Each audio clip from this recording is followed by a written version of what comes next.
প্রদর্শক শুরু করছি ইস্পানী মির্জাপুর শুভরাত্রি powered by BSB Cambrian school and college. আজ আমরা কথা বলবো সমসাময়িক রাজনীতি এবং অর্থনীতি নিয়ে। এ বিষয়ে কথা বলবার জন্য আমাদের সাথে অতিথি হিসাবে স্টুডিওতে রয়েছেন সাবেক সচিব ও জাতীয় রাজস্ব বোর্ডের সাবেক চেয়ারম্যান জনাব বদিউর রহমান রয়েছেন আমাদের সাথে। জনাব বদিউর রহমান স্যার, আপনাকে স্বাগত জানাচ্ছি আমাদের আজকের আয়োজনে। আমরা শিরোনামটা করেছি আসলে রাজনীতি এবং অর্থনীতি নিয়ে। দুটি বিষয় কিন্তু এখন আমাদের এই বর্তমান প্রেক্ষাপটে খুবই গুরুত্বপূর্ণ, বিশেষ করে রাজনীতির যে বাহাস পক্ষ বিপক্ষ সেটি চলছে। আমরা সর্বশেষ যেটি নির্বাচন, জাতীয় নির্বাচন হয়ে গেল, আমরা দেখলাম 7 জানুয়ারি নির্বাচন হলো। নির্বাচন পরবর্তীতে এমপি সাহেবরা শপথ নিলেন, মন্ত্রিপরিষদ গঠিত হলো, তারাও শপথ নিলেন, সরকার চালাচ্ছে।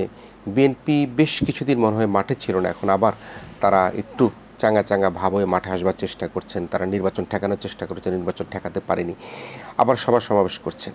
আপনি সার্বিক রাজনৈতিক পরিস্থিতিটাকে আপনি কিভাবে দেখছেন, বিশেষ করে যারা নির্বাচনে আসেনি বা নির্বাচন করেনি, নির্বাচন ঠেকানোর চেষ্টা করেছে, আর যারা নির্বাচিত হয়ে এখন সরকার গঠন করেছে? জি, ধন্যবাদ। আপনি যেটা বললেন যে বিএনপি মাঝে চাঙ্গা ছিল, আবার আসার চেষ্টা করছে, মাঝখান দিয়ে ব্রেকে গেল। বিএনপি ভোটের আগে যেভাবে মাঠে ময়দানে সমাবেশ করলো, বিভাগীয় পর্যায়ে বেশ ভালোই তো করেছিল। কিন্তু সবচেয়ে বড় জিনিস ছিল, আমরা সবসময় বলি সব ভালো তার শেষ ভালো যার। শেষে কি ঘটল? রাজনীতি করতে হলে নির্বাচনে আসতে হবে, কিন্তু মহাসমাবেশে সেখানে গণ্ডগোল করার পরে যে হঠকারী রাজনীতি হয়ে গেল, তাতে তারা পিছিয়ে গেল। নির্বাচন রাজনীতি করবে, নির্বাচনে আসবেন না, হয় না। তারা 2008-এ ইলেকশনে আসলো, যাই পেল 34 ভাগ 35 ভাগ পেয়েছে। তো রাজনৈতিক দলের উত্থান পতন হয়, কিন্তু 2014-তে একটা মারাত্মক ভূমিকায় চলে গেল, জ্বালাও পোড়াও সে অবস্থায় গেল, নির্বাচনে এলো না। লাভ কী হলো? দল পিছিয়ে গেল, আলটিমেটলি কোনো বিজয় আনতে পারে নাই। 2018 আসলো, এসে তারা ইমাম মানলো কাকে? আওয়ামী লীগের পুরনো নেতা ডক্টর কামাল হোসেনকে তার পিছনে ইক্তেদাতুল বেহাজাল ইমাম করলো, নিজস্বত্ব নাই। তাহলে আবার তারা মার খেল। আর তাদের নেতৃত্বের মধ্যে নেতৃত্ব কে দিচ্ছে? পারিবারিক রাজনৈতিক দল হয়ে গেছে তো বেশিরভাগ ক্ষেত্রেই। খালেদা জিয়া দণ্ডপ্রাপ্ত, জেলে, ভারপ্রাপ্ত বিদেশে। তা এখন ফখরুল সাহেবকে কি তারা রাজনৈতিক নেতৃত্বে এমন পর্যায়ে প্রতিষ্ঠা করবে যে তিনি প্রধানমন্ত্রী হয়ে যাক? তারা মার খেল।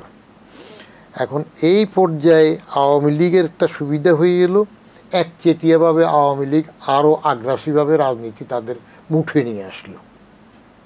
শেখ হাসিনা তার বুদ্ধিমত্তা দিয়ে এমনভাবে করলো যে পুরো দেশে রাজনীতি এখন আওয়ামী লীগের হয়ে গেল।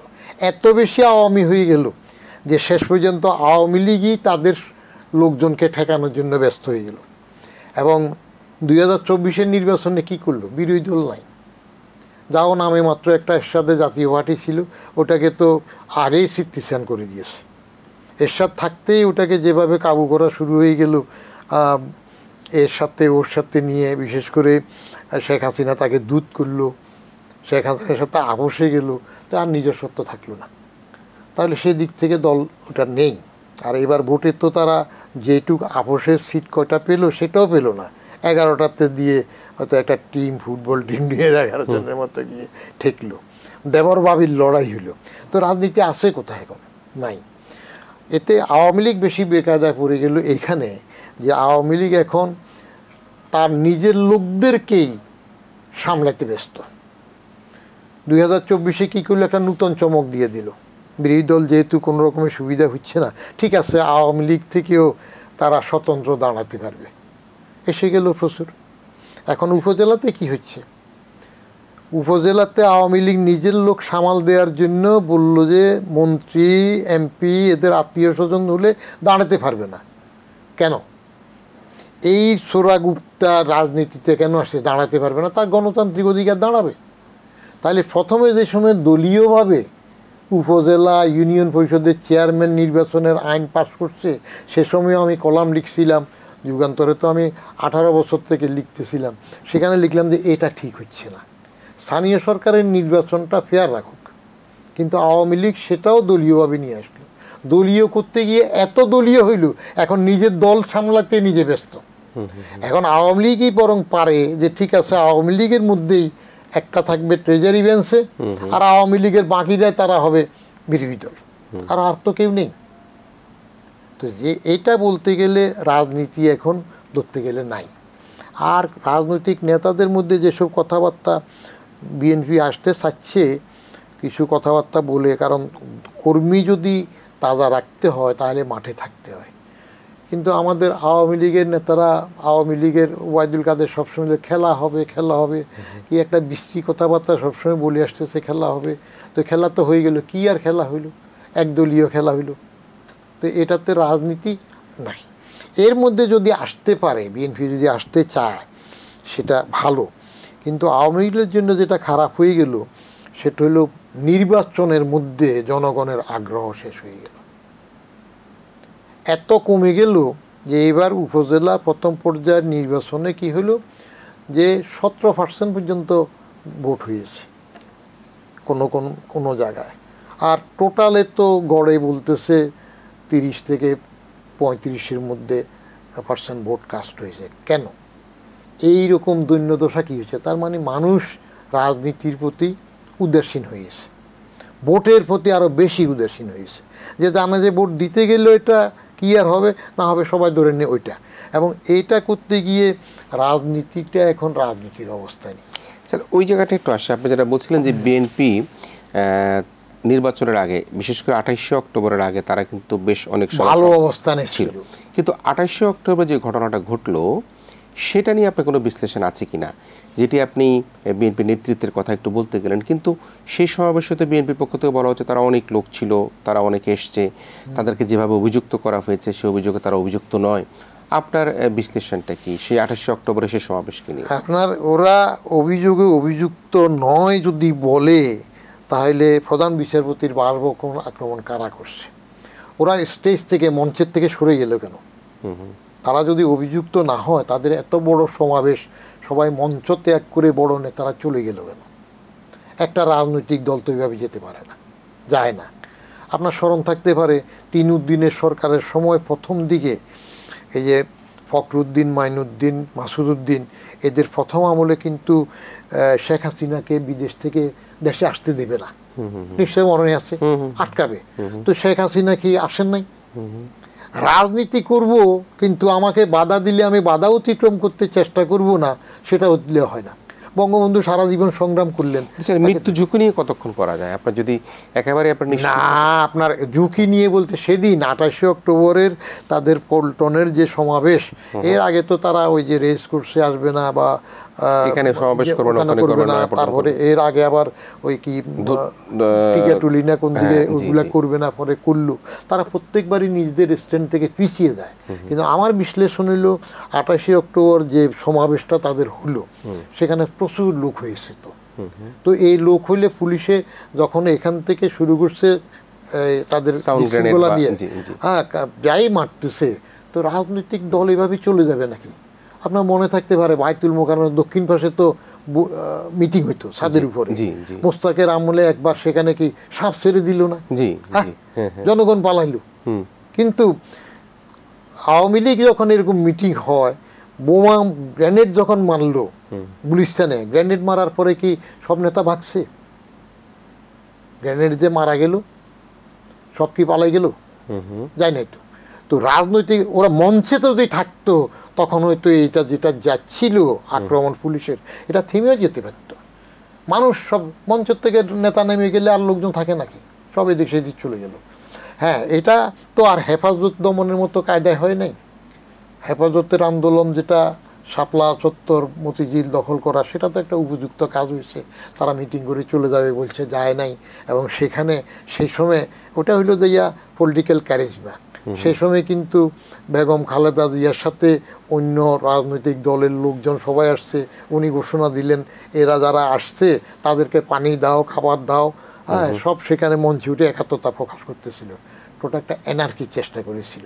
কিন্তু এই রাজনৈতিক দলের যেটা 28শে অক্টোবর যেটা বিএনপির মিটিং হচ্ছিল, সেই সময় এইভাবে মঞ্চের থেকে নেতাদের সরে যাওয়া আমি পছন্দ করিনি, তাহলে তার নেতৃত্ব থাকলো না।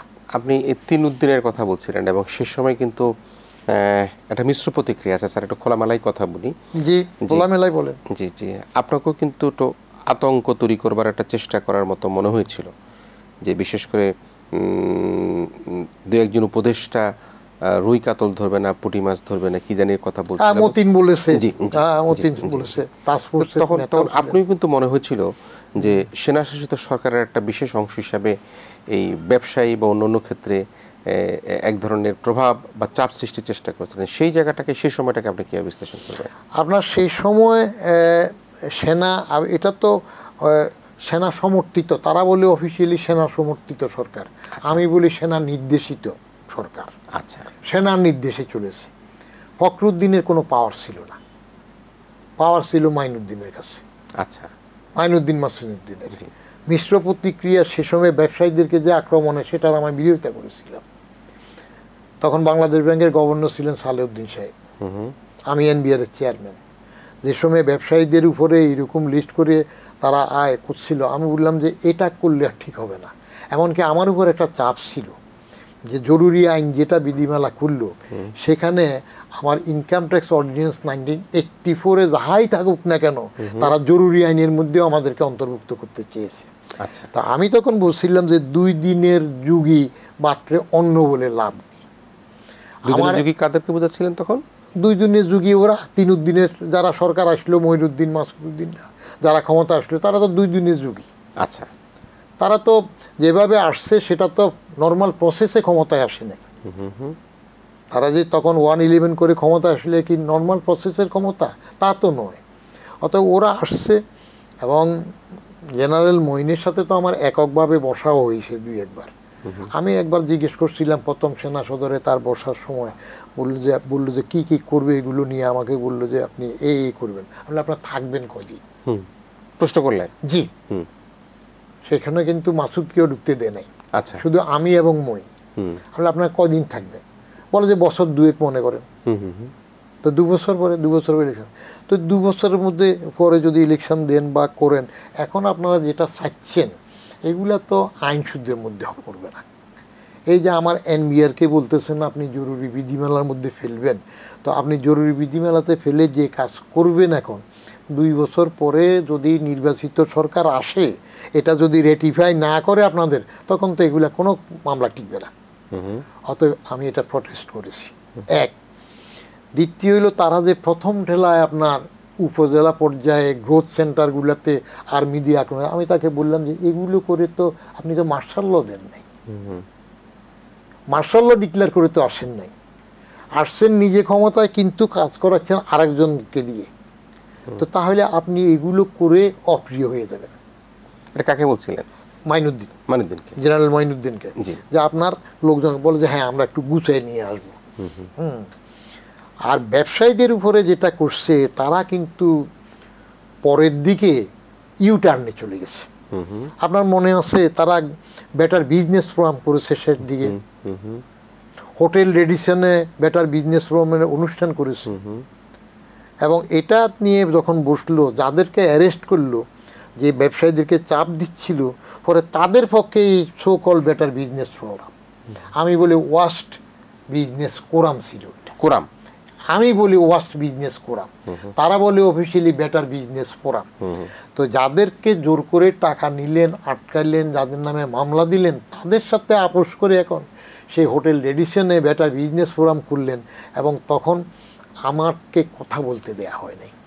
একচেটিয়া ওই যে ব্যবসায়ীর নেতা, পরে মেয়র হইল আনিসুল হক ছিল, তার রূপ ছিল, তারা সেখানে সবাই এনবিআরের চেয়ারম্যানকে আক্রমণ করার জন্য ব্যস্ত হয়ে গেল।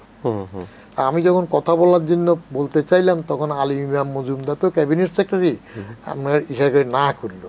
মির্জা আজিজ স্টেজে আছে, উনি আমাকে না করলেন।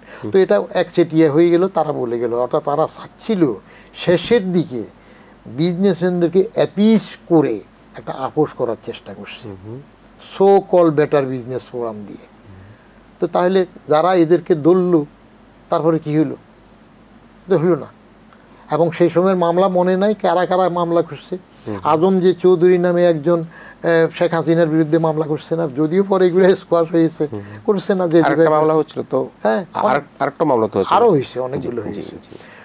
তো এরা যেটা করতে চেয়েছে প্রথম দিকে একেবারে ইনিশিয়াল যখন 111 শুরু হয় তখন তাদের মধ্যে একটা স্বপ্ন ছিল যে কিছু একটা করব, মানে সততার স্বপ্ন ছিল, সততার দিয়ে কিছু একটা করব।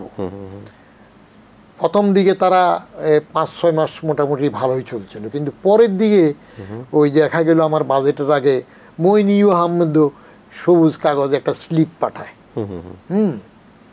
তারপর অন্যরাও তদবির করে। কি স্লিপ পাঠায় সেখানে? ছোট যে এটা একটু করা যায় কিনা, ওটা একটু করা যায় কিনা। যেমন আমি চাকরি ছাড়লাম কেন, আমি আরো 15 মাস চাকরি থাকতেই ছেড়ে দিলাম কেন? দেখলাম যে যারা যে কথা বলে আসলো তারাই তো সেই কথায় থাকছে না এখন, অতএব এদের সাথে আর চাকরি করা যাচ্ছে না। এই জন্য আমি আরো 15 মাস থাকতে স্বেচ্ছা অবসরে চলে আসলাম। স্বেচ্ছা অবসরে এসেও কি আরাম পেয়েছি? আরাম পাই নাই তো। এগুলো তো আগেও বলেছি, লিখেছিও। সেটা হলো কেন স্বেচ্ছায় চাকরি ছেড়ে দিলাম, সেজন্য আবার আমাকে আটকানোরও তো চেষ্টা করেছে। কে করেছে আটকানোর চেষ্টা? ওরা, সরকার, এই যে যারা তখন ক্ষমতায়। তারপর তাদের পারপাস সার্ভ করার জন্যই তো ছিলেন, আবার তারা কেন আটকালো? আমি তো তাদের পারপাস সার্ভ করিনি। তাদের পারপাস সার্ভ বলতে কি কি বুঝাচ্ছেন আপনি? বুঝাচ্ছি যে আপনিও তো সেই সময় তাদের পক্ষ নিয়ে অনেক শক্ত অবস্থান নিয়েছিলেন। না, ব্যবসায়ীদের তাদের পক্ষ নিয়ে অবস্থান নেই। আমি এখনো ওপেন চ্যালেঞ্জ দিয়ে যাই। আচ্ছা, আমি আগেও বলেছি একজন ব্যবসায়ী বলুক না যে আমি যে ট্যাক্স নিয়েছি তাদের থেকে অন্যভাবে নিয়েছি, এখনো চ্যালেঞ্জ দিও। তখন আমি তখন স্ট্যান্ড নিয়েছিলাম যে রাজস্ব কালেকশনে যেগুলা বকেয়া ছিল সেই টাকাগুলো আমি আদায় করব। একটা সুযোগ ছিল, যেমন সেই সুযোগ থাকাতেই তো আমি আপনার বেগম খালেদা জিয়ার থেকেও টাকা আদায় করেছি, ট্যাক্স দিয়ে নাই। সাইফুর রহমান 12 বার বাজেট দিয়েছে, তার থেকে টাকা নিয়েছি না। এবং এটা তো আমি আর আগেও লাইভেও বলেছি, সাইফুর রহমান সাহেব তো হি ওয়াজ ফাইন্যান্স অ্যান্ড প্ল্যানিং মিনিস্টার, আমি ইয়ারডির এডিশনাল সেক্রেটারি। তো ওনাকে যখন এরকম বললেন স্যার কিছু টাকা তো আপনি দেনা হয়ে গেছেন, লুকিয়ে রাখছে আর কি সেসব টাকা যেভাবে হোক, তো তিনি আমাকে সিলেটি ভাষায় বললেন, এটা আমি আরও 2-3 বার বলেছি, এটা বদিউর আমার সাথে কিতা শুরু করলা, তুমি না আমার এডিশনাল সেক্রেটারি ছিলা ইয়ারডিতে। আমি বলি স্যার আমি এখনও আপনার এডিশনাল সেক্রেটারি, আপনি 12 বার বাজেট দিয়েছেন, ব্যস্ত ছিলেন, আপনি নিজে চার্টার্ড অ্যাকাউন্টেন্ট, আপনার চার্টার্ড অ্যাকাউন্টেন্টে হিসাব টিসাব করার সময় হয়তো কিছু টাকা হিসাব দেই নাই আর কি, আপনি পিএম সাপ্রাসি দিয়ে ট্যাক্স পাঠাই দিবেন, আমি এটা ক্লিয়ার করে দিয়ে দেবো, আপনার আশা লাগবে না। মওদুদ সাহেব দিয়ে নেই, মওদুদ সাহেব শুধু প্রেসিডেন্ট হওয়া বাকি। তখন মওদুদ সাহেব তো আমাকে টেলিফোনে বললো যে আমি তখন তার দেশি হয়ে গেলাম, যে ওরা আমার কিছু করতে পারলো না, এখন আপনি বুঝি আমার দেশি হয়ে। ট্যাক্স আমি যেটা স্ট্যান্ড নিয়েছি যে ট্যাক্সটা যার কাছে যেটুক আছে আদায় করব, এবং সম্মান দেখিয়ে আদায় হবে, কোনো চাপ দিয়ে জুলুম নয়। এবং সেই জুলুম কার হয় না, আমি তো ওখানে বলেছি। যেমন তখন মীর আক্তার বিসিএস এর প্রেসিডেন্ট ছিলেন, মীর আক্তার, রৌফ, আনিস এরা আসছে, তারা আমার সাথে দরবার করলো যে ঠিক আছে আমরা এমন প্রস্তাবও তো তারা দিয়েছে যে আপনি ট্যাক্সের এরকম যেটা আছে এটা বদলান না, এই যে আল্লাহর আইনে চলে আসেন। আল্লাহর আইন কি? জাকাত। আপনি জাকাতের হারে ট্যাক্সের একটা বিধান করেন না 2.5%। তাহলে আমি রাজি আছি, আপনারা আমার সাথে চুক্তি করেন, আমি সরকারের পক্ষে সই করব যে আপনি 2.5% ট্যাক্স দেবেন, আমি মেনে নেব, কোনো অসুবিধা নাই। কিন্তু খেয়াল রাখতে হবে 2.5% ট্যাক্স হলে সাহেবে নিসাব 7.5 তোলা স্বর্ণ বা 52 তোলা রৌপ্য বা দুটাই মিলিয়ে সমপরিমাণ হলে প্রত্যেক বছর দিতে হয়, এটার লেভেলের নিচে না নামা পর্যন্ত। আপনি 2.5% হলে এরকম সব সময় দেওয়া লাগবে যত টাকার। আর এই ট্যাক্স তো একবার আপনি 100 কোটি টাকা ট্যাক্স দিয়ে দিলেন, এটা আর দেওয়া লাগতেছে না, পরে নূতন আয়ের উপর দেবেন, এটা দিচ্ছেন না, তারা পিছিয়ে গেল। তো সে সময়ে যেটা আপনি বললেন, অনেকেই বলতো যে এই যে আপনি যেটা বললেন, আমি বরং ব্যবসায়ীদের পক্ষ নিয়েছি। ওপেন আমি আপনাকে দেখলো তো মনে হয় টেলিভিশনের পর্দা মাঝে মাঝে দেখলে মানুষ ভয় পাইতো। আমার পিছনে একটা বাঘ ছিল, এনবিআর এর চেয়ারের পিছনে একটা বাঘ ছিল। এটা ইনসিডেন্টালি আপনার কিভাবে বাঘ একটা কোথার থেকে ধরছিল আর কি, এটা পাচার হচ্ছিল, ওই কি ফোর্সিলিন না কি দিয়ে বানানো আর কি। আচ্ছা আচ্ছা। তো সেটা পরে এখানে আনছে, পর দেখা গেলো আমার সেখানে রয়ে গেল। তো এমন সময় আমিও গিয়ে বসলাম, তখন লোক বলে যে পিছনে বাঘ রইল। তা আমার পরে মসজিদ আসলো, ওইটা সরাই ফেললো, হয়তো পশুর ছবি গুনা টুনা হবে আর কি, সেটা কাজ করেছে। But there is not a single case আপনার কারোর থেকে জুলুম করে টাকা নিয়েছি, বরং আমি যেটা করেছিলাম সে টেক নিয়ে ভালো কাজ হচ্ছিল। যারা বড় বড় ডিফল্টার তাদেরকে ডেপুটি কমিশনারের কাছে পাঠাইতাম না, আমি নিজে টেলিফোন করতাম। আচ্ছা, সরাসরি আমার কাছে আসবেন।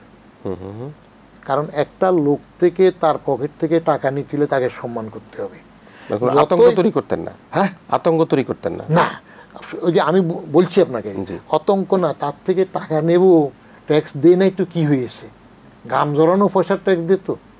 আমি যখন মার্কেটে যেতাম তখন আমাকে বসতে দিলে আমি বসতাম না, যে আপনারা কষ্ট করে ব্যবসা করে ট্যাক্স দেন, আমি দাঁড়াবো, আপনারা বসবেন, পরিষ্কার সবসময় বলা আছে। তো আমি বলতাম যে আসেন। তো কীভাবে, এই যে দাওয়াত দিলাম, আসেন এক কাপ চা খান, আসছে। কাউকে, ইভেন ডেপুটি কমিশনার কেউ এটা বলা হতো না, মেম্বার কেউ দেওয়া হতো না, যে আপনার তো বড় বড় চার্টার্ড অ্যাকাউন্টেন্ট হিসাব করেছে, আমি পাটিগণিতে যোগ বিয়োগ করেছি, কয়টা টাকা বোধ আপনার কাছে পাবো, স্যার আগামী সপ্তাহে আসবো। ওই যে আমার যে ইন্টেলিজেন্স সেল আছে ইনকাম ট্যাক্সের, ওদের থেকে আমি ডাটা নিতেন, আপনি ডাটা নিতাম। কিন্তু অসম্মানজনক কিছু না, রাজস্ব আদায় দরকার, সম্মান করেই নিতে হবে। প্রশ্নটা এরকম ছিল যে বাঘ ছিল পিছনে, এবং সেই বাঘের কারণের জন্য মানুষের মধ্যে কিন্তু জনাব বদিউর রহমানকে নিয়ে কিন্তু এক ধরনের আতঙ্ক ছিল, যদিও তিনি বলছিলেন না তিনি কোনো আতঙ্ক নয়, কোনো ব্যবসায়ীর বিরুদ্ধে মামলা বা হামলা কোনো কিছু না। কিন্তু এই ব্যবসায়ীদের বিরুদ্ধে তখন কারা মামলা করেছিল, কেন মামলা হয়েছিল, তারা কেন গ্রেফতার হয়েছিল, আপনার কোনো বিশ্লেষণ আছে কিনা? ব্যবসায়ীদেরকে যারা গ্রেফতার করছে ধরা, সেগুলো তো ওরা করছে। ওরা কারা? ওরা কারা? যারা আসছে 111 ক্ষমতায়, মঈনুদ্দিনরা, তাদের লোকজন ধরেছে, আমি তো করি নাই। তখন তো আপনি এনবিআর, আপনার কাছ থেকে তো কাগজপত্র নিয়ে করে না, ওই যে বড় বড় ব্যবসায়ীদের আটকের কোনো কাগজ আমার থেকে নেয়নি। আচ্ছা, আমার ট্যাক্সের সাথে রিলেটেড যে মামলাগুলো হয়েছে সেগুলোতে একটা কমিটি করে দিয়েছিল। আমার ট্যাক্সের একজন ইন্সপেক্টর থাকতো, ওদের লোক থাকতো, সেগুলা ট্যাক্সের ফাইল দেখে তারা খুঁজে বের করে তার কয় টাকার ট্যাক্স দিয়ে নেয়, তখন সেটা আমাদের কাছে যাচাই বাছাই। আমি তো বেশিরভাগ আমার বোর্ড মিটিংয়ে বাতিল করেছি, এগুলো টিকবে না। আপনি শুনলে তো হাসবেন, তারা যেগুলো চাইতো সিলিকাণ্ড, ওই যে সোনালী ব্যাংকের এক নেতা ছিল না, বাকি নাকে, বাকি জি মারা গেছে, হ্যাঁ মারা গেল, বড় নেতা, তার বিরুদ্ধে তারা ট্যাক্সের মামলা আনলো। আপনার এফিডেভিট দেই না আমরা ইনকাম ট্যাক্স ফর্মে রিটার্নে, যে আমার জ্ঞান জানা মতে উপরের তথ্য সত্য। দেখা গেল তারা নিয়ে আসলো ওই 3 টাকা ব্যাংকে সুদ হয়েছিল, সেটাও সে আয়করের মধ্যে ওই যোগ বিয়োগে দেখাইতে পারে নাই, এটা একটা অভিযোগ। আমি বললাম যে এইগুলো নিয়ে বাকি সবার বিরুদ্ধে আরও অভিযোগের সাথে এটাও, আমি তখন বললাম যে ওদের টাস্কফোর্সের মিটিংয়ে যে এইগুলো আপনারা dotting the I and cutting the Ts দিয়ে মামলা করতে আসছেন, এগুলো হাস্যাস্পদ। তো আমার কাছে তো লিস্ট হওয়াটাতে আমরা বোর্ড মিটিংয়ে বেশিরভাগ বলতাম যে এগুলো মামলা হবে না, মামলা হবে না। কারণ আয়করের আইনের মামলা করতে হলে সাবস্টেনশিয়েট করতে হবে ধারা অনুযায়ী। এই 3 টাকা যোগ বিয়োগ ভুল এগুলো নিয়ে মামলা করা হইল সিলি, তার মানে আপনি আক্রোশে যাচ্ছেন। তো তারা সেগুলো ওই মাসুদ্দিনের নেতৃত্বে এখানে মিটিং হইতো, কত মিটিং হইলো না, আমরা যেতাম এখানে। যেগুলো সলিড কাগজ পাওয়া গেছে, আদালতে প্রমাণ করা যাবে, এই জাতীয় অভিযোগ পাইলে সেগুলো আমরা তখন বোর্ড মিটিংয়ে বললাম হ্যাঁ এটা মামলা কোর্টে আইনত করা যাবে। আর বড় ব্যবসায়ীদের যেগুলো ধরো সেগুলোর বেলাফেলা, কেন আমি বলছিলাম যে আমার রাজস্বের টাকাটা তো দেবেন, তাহলে আপনারা যে টাকা আটকাচ্ছেন বাংলাদেশ ব্যাংকে জমা দিচ্ছেন, গভর্নর সালেউদ্দিন সাহেবরে বললাম, মির্জা আজিজ সাহেবের, স্যার আপনারা ভাগ বাটোয়া করে সব টাকা আটকাচ্ছেন, তো রাজস্বের টাকাটা তো আমার ট্যাক্সের টাকার মধ্যে এনে দিলে হয়। আপনি যেটা বললেন বাঘ থাকাতে আমাকে ভয় পেয়েছে কিনা, সময়ের একটা বেনিফিট সে সময় ছিল, যেহেতু রুম হচ্ছিল। কিন্তু আমি ওপেন লাইভ টিভিতে তখনও বলছি, এখনও বলি, একটা কেস আপনি প্রমাণ করেন তো কারোর থেকে জোর করে টাকা নিয়েছি ব্যক্তিগতভাবে? ব্যক্তি না, অফিসিয়ালি। আচ্ছা, ব্যক্তিগতভাবে নেওয়ার কোনো অভিযোগ আছে? কার মানুষের কাছ থেকে? না, ব্যক্তি অভিযোগ তো কিছুই না। আমি তো বাসে চলি, রাস্তায় চলি, এখনো তো মানুষ বাসে উঠলে জায়গা ছেড়ে দেয়, আচ্ছা সালাম দিয়ে। মানে আপনি বললেন যে সেই সময় একটা কথাও ছিল যে জোরপূর্বক ব্যক্তি স্বার্থের জন্য অর্থ আদায় হয়েছে। না, আপনার কি রাজস্ব বোর্ডে এরকম কোনো কাজ হয়নি। আচ্ছা, হবেও না। বা আপনাকে বরং আমি বলছিলাম যে ব্যবসায়ীদের বিরুদ্ধে যখন ঢালাও মামলা করতেছিল, জরুরি আইন টাইন দিয়ে বলতেছিল, তা আমি বললাম যে আমি কিন্তু ইনকাম ট্যাক্সের বিষয় আসলে আমি আমার ব্যবসায়ীদের পক্ষে থাকবো, খেয়াল রেখে। কারণ যারা ঘামজোড়া টাকা দিয়ে ব্যবসা করে আমি তাদের পক্ষে থাকবো, প্রমাণ করতে না পারলে।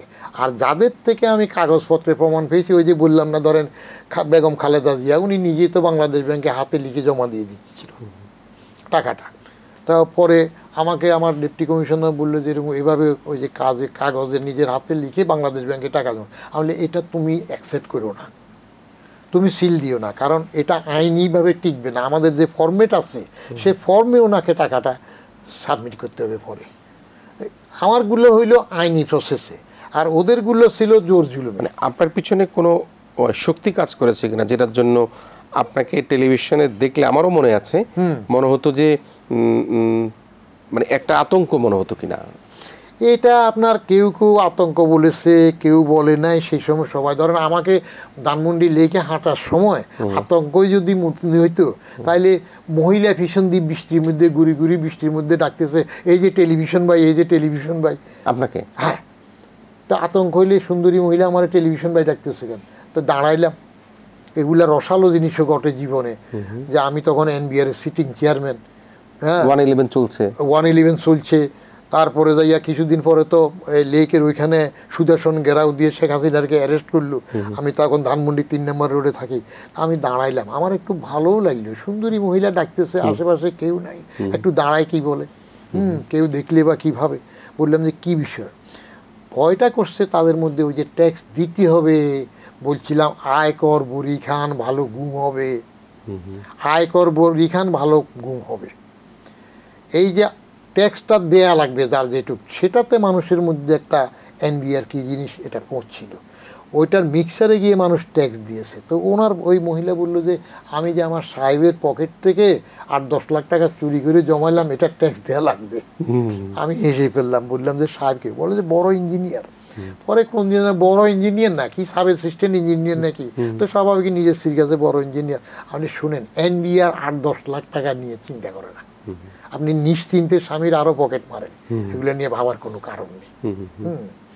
এনবিআর এ যেগুলো হিসাব, ওই বালিশের মধ্যে টাকা যে পাইলো একজনের, কোন চাকরিওয়ালা, কোটি টাকা।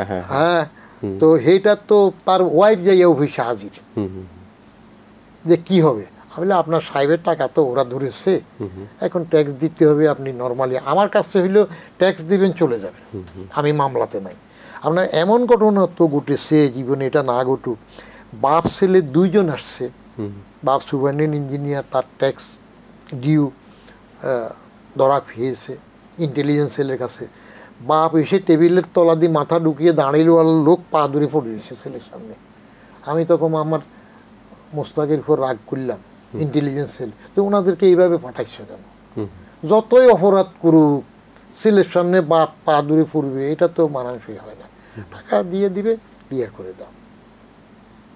আমি তো ব্যক্তিগতভাবে বিয়ে করিনি না, আপনার দ্বারা কেউ অত্যাচারিত হয়নি? না, অত্যাচারিত আমি তো এখনো চ্যালেঞ্জে যাই, একটা লোক আসেন না। যেমন একটা উদাহরণ দিই, ধানমন্ডি আমি যখন চাকরি ছেড়ে দিলাম, তখন ধানমন্ডি 7 নম্বর রোডে লেকের যে মসজিদটা আছে না, একদিন মগরিবে চাকরি ছাড়ার ধরেন এই সপ্তাহখানেক পরে মগরিবের নামাজ পড়ার জন্য ঢুকতেছি। কিছু কিছু মানুষের চেহারার মধ্যেই তো আল্লাহ নুরানি চেহারা দিয়েছে, গঠনটাই এরকম ভালো। তো এইরকম লম্বা শাল গায়ে এক ভদ্রলোক মসজিদে ঢুকতেছে, আমিও ঢুকতেছি। ঢুকার সময় বলতেছে, চেয়ারম্যান সাহেব চাকরিটা স্বেচ্ছা ছাড়লেন, অন্তত সপ্তাহখানে আগে ছাড়তেন, আমার বড় উপকার হইতো। আমি বললাম যে আচ্ছা ঠিক আছে, এখন তো একই ইমামের পরে নামাজ পড়বো, নামাজের পরে আসেন, 2 জনে কথা বলবো। তো পরে বললাম যে কি ব্যাপার? বলে যে আমি 15 লাখ টাকা ট্যাক্স দিয়েছি আপনার ভয়ে। তাহলে তো আমার ভয় মানে আপনি কি দেনা ছিলেন না? কল লুকাই টুকাই দিই নেই তো, সেটাই তো আপনি দুধতেছেন, এই জন্য ভয় দিলাম। তো 1 সপ্তাহ আগে আপনি চাকরি ছাড়লে 15 লাখ টাকা দেওয়া লাগতো না। এবার আমি বললাম যে আচ্ছা, এখন তো 2 জনে নামাজ পড়ে বেরোলাম, আপনার কি আসলে মনে কষ্ট হচ্ছে এটার জন্য এখন? বলেন তো। তখন উনি একটা দীর্ঘ নিঃশ্বাস ছেড়ে বলল যে হাঁপ ছেড়ে বাঁচলাম, এই যে একটা পাপবোধে ছিলাম সব সময়, সোরাভাবে ছিলাম, ট্যাক্স দিই নাই, সেটার থেকে রেহাই পেয়েছি। এটা আপনার সাথে একটু মজা করার জন্য বললাম। তো তো মানুষ যখন না দেয়, পরে যখন দেয় তখন হালকা বোধ করে। আচ্ছা, সে সময় যে এই যে -2 ফর্মুলা যে বিষয়টা, আপনি যদি ঘনিষ্ঠভাবে মিশেছেন, আপনি মাসুদ্দিন চৌধুরী এবং অন্যদের কথা বলছিলেন, জেনারেল মাসুদ সাহেবের প্রসঙ্গ আছে, তো সেই -2 ফর্মুলা সম্পর্কে আপনার কতটুকু ধারণা আছে, বা সেই সম্পর্কে কী সংবাদগুলো ছিল, কী করার পরিকল্পনা তখন ছিল তাদের? এগুলোতে তো আমাকে জড়াতো না, আচ্ছা, এগুলো আমি কিছু জানতাম না। আমরা শুধু শুনছি তারা এসব করতেছে, -2 করবে, এটা বাইরের রাজনীতি, যেটুক জানা ওইটুক। এনবিআর এর চেয়ারম্যানের সাথে এই নিয়ে তাদের কোনো কথা হয় না, আলাপ হতো না। আপনার উপর কী ধরনের চাপ তৈরি করতো? আমার সাথে তো তাদের কোনো চাপ ছিল না। তারা যেটা চেয়েছিল, প্রথম দিকে এসে একটা লিস্ট ধরাই দিল। আচ্ছা, ইনসিডেন্টালি সেই লিস্টে একটা কপি আমি রাখছি এখনো, কিন্তু তারা তো সই করা কাগজ দিত না, আচ্ছা, টাইপ করা, যে এইসব ব্যবসায়ী, এইসব রাজনীতিক, এগুলা এই অপরাধের দুষ্ট, এগুলা খারাপ। তা আমার উপর চাপ, ওই লিস্টটা, এগুলা কিন্তু রিসিভ করে সিটি ফর্মে আসতো না। বললো যে এদের সমস্ত ফাইল জব্দ করবেন, আটকাবেন, এদেরকে মামলা ফেলতে হবে। আমি বললাম যে হবে না, আপনারা ওই যে যেটা সেল করলেন মামলা করার জন্য, আপনাদের লোক, আমার ট্যাক্সের লোক সহ প্রত্যেকের আয় ব্যয় যে তথ্য আপনারা পান, সেগুলো আমাদের লোক সহ যাচাই করে দেখা হবে। আমরা শুধু অফিসিয়াল মামলা যাব ইনকাম ট্যাক্স অর্ডিন্যান্স 1984 এর ধারা অনুযায়ী, when the materials will be substantiated by my officers, যে হ্যাঁ আসলে সে লুকোচুরি করছে, এমনি দোষী এত পাবো, এসব কথা মামলা হবে না, পরিষ্কার কথা। আচ্ছা, সেই প্রেক্ষাপটের পরে এই যে এখন যে বিগত 15 বছর ধরে বর্তমান আওয়ামী লীগ সরকার ক্ষমতায় আছেন, এবং সে অবস্থায় একটা বড় ধরনের অভিযোগ আর্থিক খাতে বিশৃঙ্খলা নিয়ে এবং দুর্নীতি নিয়ে, অর্থ পাচার নিয়ে, যেটিকে এখন সবচেয়ে বড় চ্যালেঞ্জ হিসাবে সরকার মনে করে। আপনি এই দেশের বর্তমানে যে আর্থিক খাতের যে পরিস্থিতি, সেটাকে আপনি কীভাবে দেখছেন? দুর্নীতি এবং আর্থিক খাতের পরিস্থিতি, এই দুইটা তো অঙ্গাঙ্গী হয়েছে, এটা অস্বীকার করার উপায় নাই। আওয়ামী লীগ 2008-এ আসছে ভোটে, ফেয়ার ভোট, শামসুল হুদার জি, নির্বাচন প্রধান ওই অধীনে যে 2008-এর ভোটটা ভোটে আসছে। 2014 বিনা ভোটে, 153টা তো এমনি হয়ে গেছে, তাহলে ওটা বিনা ভোট। 2008 ভোটে, 14 বিনা ভোটে, আর 18 সম্বন্ধে তো বাইরে কথা আছে রাতের ভোটে, কেমন? তো এইভাবে আসার পরে বাইরের অবকাঠামো তো উন্নয়ন চমক কিছু হচ্ছে, কিন্তু বৈষম্য তৈরি হচ্ছে। আর্থিক খাতের ধরেন ব্যাংকের উপর যা আস্থাহীনতা সৃষ্টি হচ্ছে এখন, কেন? এই যে ব্যাংকের টাকা, কে একজন নাকি টাকা লই গেছে বিদেশে, আবার কে নাকি মামলা করছে, বলছে তদন্ত হওয়া যাবে না। তো কি বুঝালো? হ্যাঁ, যে টাকা নিয়ে গেছে, পাচার হয়েছে, তদন্ত করা যাবে না। এখন যদি বেনজির, পুলিশের যে আইজি, তাকে নিয়ে যে পত্রপত্রিকা কথা উঠছে, কোন সময় আবার শোনা যায় যে এটাও তদন্ত করা যাবে না, তখন কি হবে?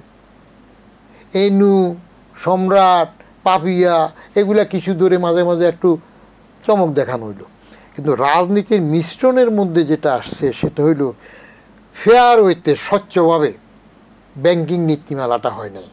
এই যে ব্যাংকগুলা যে আন্দাজে আন্দাজে কতগুলা ব্যাংক দিল, এখন আবার কি একটার কাঁধে একটা উঠবে, খোড়া কে সবল আছে কাঁধে করে নেবে, হয় যে পারতেছে না। ওই যে একটা ফার্মার্স ব্যাংক আসলো, পরে নাম বদলাইয়া ফদ্দা ব্যাংক করলো, যে লাইনের না সব খালি দিল। এখন দিতে যাইয়া বললো কি, মুহিত সাহেব তখন বলতো দিলে যে এগুলা art of political compromise, politics is an art of political compromise, art of compromise.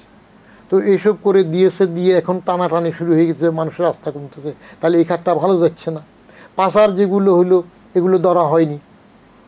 দুর্নীতি তো দেদারসে হচ্ছে, ধরা হয়নি। ওই যে এই এত টাকা ওর, ওই টাকা ছবি উঠে, আর প্রশাসনিকভাবেও তো দুর্নীতির শাস্তি হয় নাই। ওই যে বিদেশের যারা আমাদের মুক্তিযুদ্ধে সহায়তা করছে, তাদের যে মেডাল, এটার মধ্যে কি পাইল?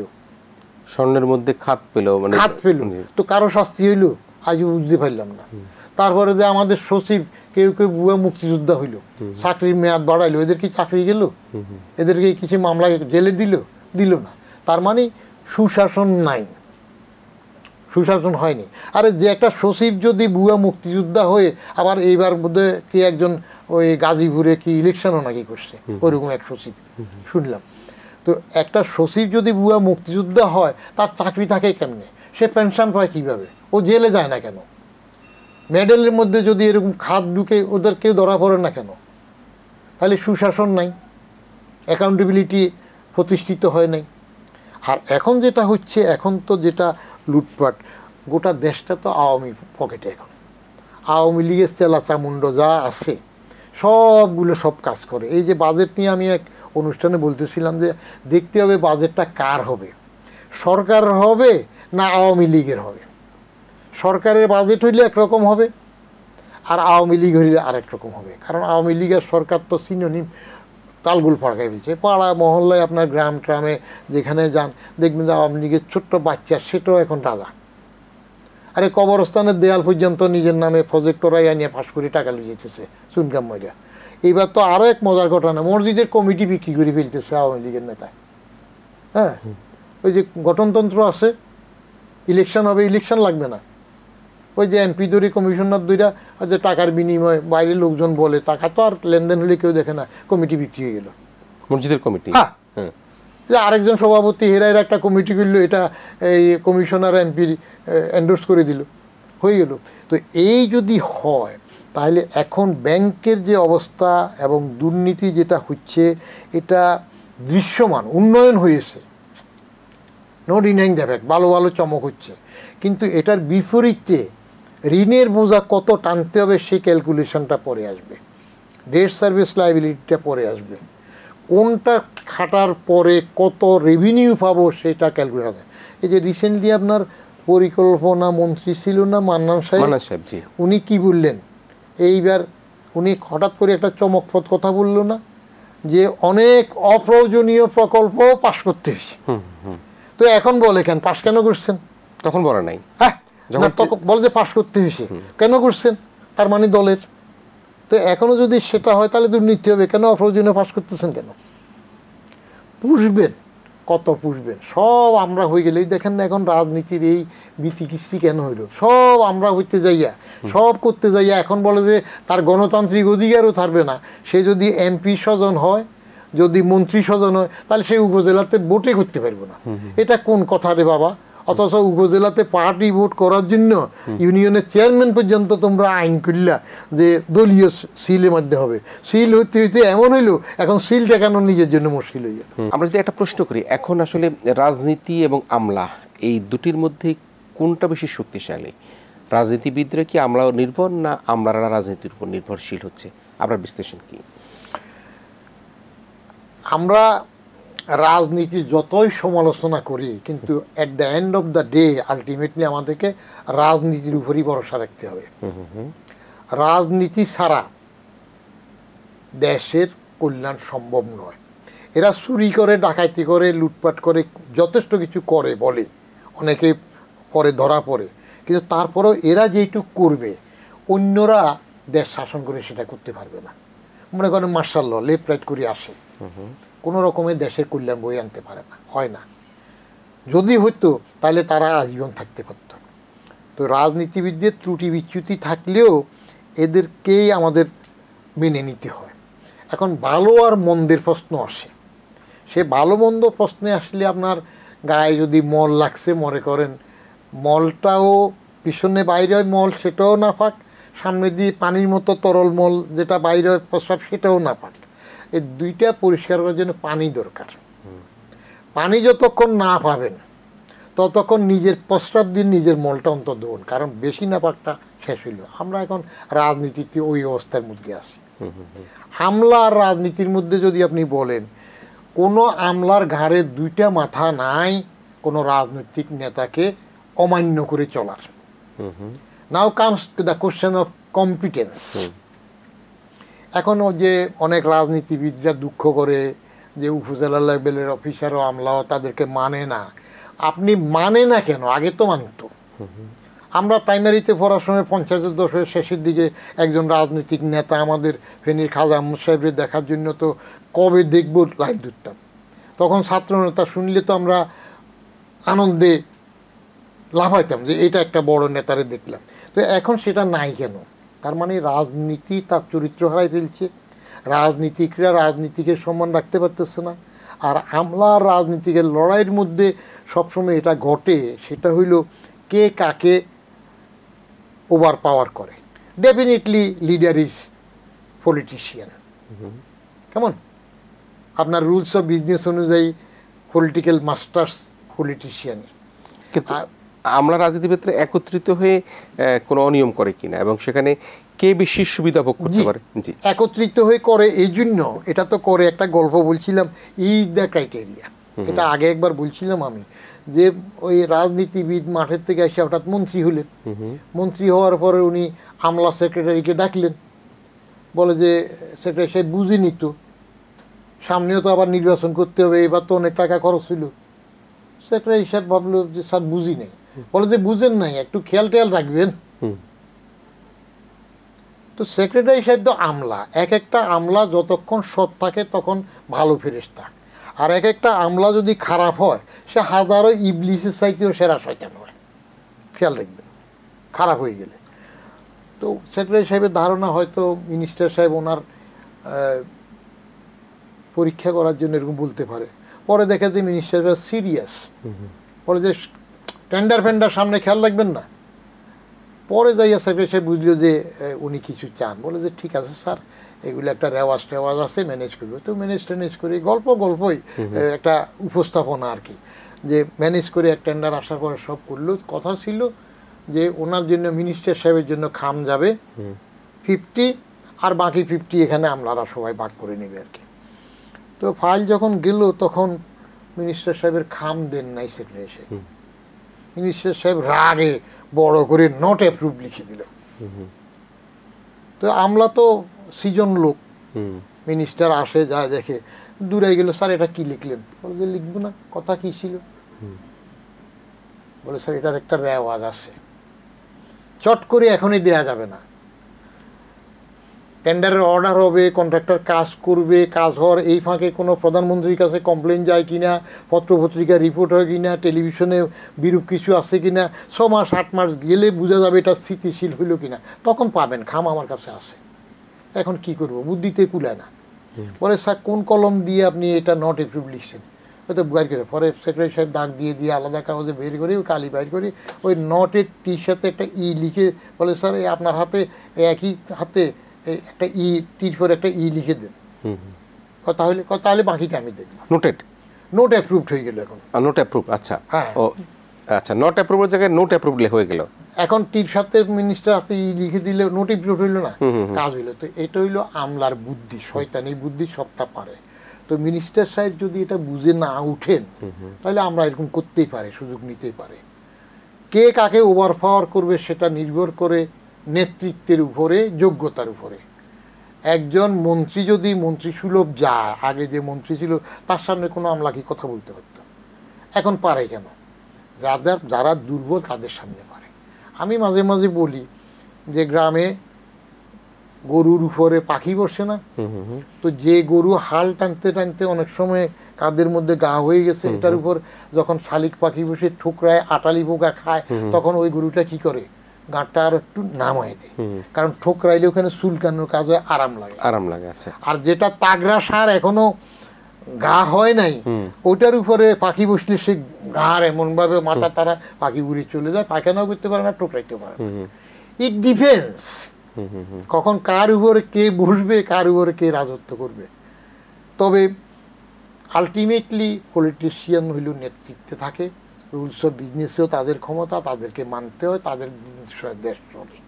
আমলাদের দায়িত্ব কতটুক, নিয়ম কানুন অনুযায়ী রাজনৈতিক নেতৃত্ব যিনি থাকেন তাকে বলা যে আপনি এটা করলে এই অসুবিধা আছে, আইনে কুলে না, কিন্তু ডিসিশন আপনার, রাজনৈতিক সিদ্ধান্ত আপনার। এই ধরেন এখন বলে যে আমলারাই বাজেট করে, তো আমলারা বাজেট করে কেন? আপনারা এমপিরা আছেন, 300 এমপি করেন না কেন? আরও বেশি এমপি আছে না, মন্ত্রী আপনারা করতে পারেন না কেন? আমলারা করে। পাস তো করেন আপনারা, গাইডলাইনটা তো আপনাদের থেকে আসে। আলটিমেট বাজেট মিটিংটা ইয়ারের চেয়ারম্যান সহ, অর্থমন্ত্রী সহ তো প্রধানমন্ত্রীর সাথে আলাপ করবে, উনি যে দিক নির্দেশনা দেবেন সে অনুযায়ী তো হবে। তাহলে ক্ষমতাটা কার? ক্ষমতাটা রাজনৈতিক নেতৃত্বের, পরিষ্কার।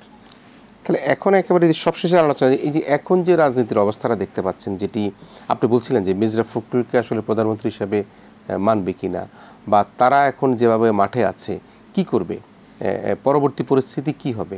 ডোনাল্ড লু আসছেন বোধহয় আগামীকালকে আসছেন, তো ওবায়দুল কাদের সাহেব যারা বলছিলেন যে তিনি এসেও বিএনপিকে চাঙ্গা করতে পারবেন না। এখন বিএনপি কি ডোনাল্ড লুর উপরে চাঙ্গা হয়ে আছেন, চাঙ্গা হওয়ার অপেক্ষায় আছেন, নাকি না তারা তাদের মতো করে আছেন? আবার একটা কথা বলা হয়, দুই পক্ষই একে অপরকে দোষারোপ করে আওয়ামী লীগ বিএনপি বিদেশি প্রভুদের কাছে ধর্ণা দিচ্ছে। কেউ বলছে যে তারা ইউরোপ আমেরিকা দিকে যাচ্ছে, আর কেউ বলছে পার্শ্ববর্তী রাষ্ট্রের উপর নির্ভর করে বর্তমানে সরকার ক্ষমতা আছে। সর্বশেষ বিশ্লেষণ কি আপনার? এগুলো তো থাকবেই। ওই যে পিটার হাস যখন দূরাদূরি করলো, সেই সময় কথা উঠলো না যে বিএনপি পিটার হাসকে মুরব্বী মানতেছে, সেই সময় তো খুব দূরাইলো, এটা কথা উঠলো। কিন্তু ওই পিটার হাসের ওইখানে যখন ভিসা এমবার্গো আসতেছিল ওই গাজীপুরের ইলেকশনের সময়, সেই সময় তো দুই পক্ষই ওখানে দূরাইল। এদের এই চরিত্র হইল এক জাতীয়, এটা বিএনপি বলেন আওয়ামী লীগই বলেন, আলীবাজাদের মধ্যে তফাৎ নাই, স্বার্থের জন্য সবাই একভাবে চলে। তফাৎ এই একটা ক্যান্টনমেন্টে পয়দা হয়েছে, গণভিত্তি ছিল না, আর একটা তৃণমূল থেকে আসছে, গণভিত্তিতে আসে, এইখানে তফাৎ। কিন্তু বাকি সুবিধার বেলায় কেউ কাউকে ছাড়ে না। যেমন বিএনপি থেকে যখন ক্ষমতা নিয়ে মার্শাল্লতে আসে এরশাদ, তখন আওয়ামী লীগ এরশাদকে সমর্থন করে, ৮৬ ইলেকশনে যায়। কেন যায়? ওই যে শত্রু শত্রু আমার মিত্র, ওতে ক্ষমতা দিতে হবে। আবার এরশাদ এটা পরে পোষায় দে, আওয়ামী লীগের সাথে পরে আসে যোগ দে। আবার যখন 1-11 আসে, তখন শেখ হাসিনা নিজেদের বলছে এটা আমাদের আন্দোলনের ফসল। তারপরে আবার যারা বললো তারা 1-11 ভালো না, ন্যায় মতো আসে না, সেই 1-11 মইনিউরে তো এই যে আওয়ামী লীগ ক্ষমতায় আসিও তো ইয়ে করলো, এক্সটেনশন দিল, ক্ষমতা রইল, বিচার তো করে নাই। মাসুদুদ্দিনের অস্ট্রেলিয়া কত বারবার এক্সটেনশন দিল তো, তারপরে তো এমপি হইল। তো রাজনীতি হইল কৌশলের খেলা। এখানে রাজনীতি কয়েকটা জিনিস আছে, war, love, business and politics, there is no ethics. এই চারটার মধ্যে ইথিক্স থাকে না, ইথিক্স থাকলে কাজ চলে না। এখানে সবাই মেকিয়াভেলি হবে, যখন যখন যেভাবে সুবিধা পিছলায় চলতে হবে। ফার্মগেটের ভিড়ের মধ্যে চলবেন, ভাত পাচ্ছেন না, আনন্দ সিনেমা টিকিট পাবেন, গায়ের মধ্যে তেল মাখি পিছলায় চলে যাবেন। এখন রাজনীতি তো রাজার নীতিতেও নাই, নিয়ম নীতিতেও নাই। এখন ওই লোক শুধু যে যেভাবে পারে ম্যানেজ করে চলছে, এইটা কৌশল, স্ট্যান্ডবাজি করে যে যেভাবে পারে সেভাবে চলছে। সমাজটার মধ্যে তো একটা বিশৃঙ্খলা, মানমানিতা কমে গেছে, চাকচিক্য বাড়তেছে হয়তো অনেকটা, কিন্তু মানুষের মান মর্যাদা বা স্বস্তি সেগুলো তো কিছুটা কমতেছে, অস্থির হচ্ছে সমাজ। জি জি, আপনাকে দারুণভাবে ধন্যবাদ জানাই। প্রিয় দর্শক, আসলে আরও অনেক গল্প ছলে আলোচনা শুনবার আগ্রহ ছিল, কিন্তু সময় একেবারে ফুরিয়ে গিয়েছে, এবং সে কারণের জন্য আবারও মিস্টার বদিউর রহমানের কাছ থেকে আমরা যে শুনবার আগ্রহ ছিল আরও বেশি, সেটি আজকে শুনতে পারলাম না। যদি অন্য কোনো সময় অতিথি হিসেবে আমরা তাকে পাই, আপনাদের সামনে উপস্থাপন করবার চেষ্টা করব। তবে একটা কথা, সেটি হচ্ছে রাজার নীতি রাজনীতি, সেটি অবশ্যই তার নিজস্ব গতিতে চলবে, এবং আমলা এবং রাজনীতি সবাই মিলে একসাথে তারা কাজ করবে, এই আশাবাদ ব্যক্ত করে আজকের মতো আমাদের এই আলোচনা এখানে শেষ করছি। আপনারা ভালো থাকবেন, আপনারা সবাই মিলে ভীষণ ভালো থাকবেন।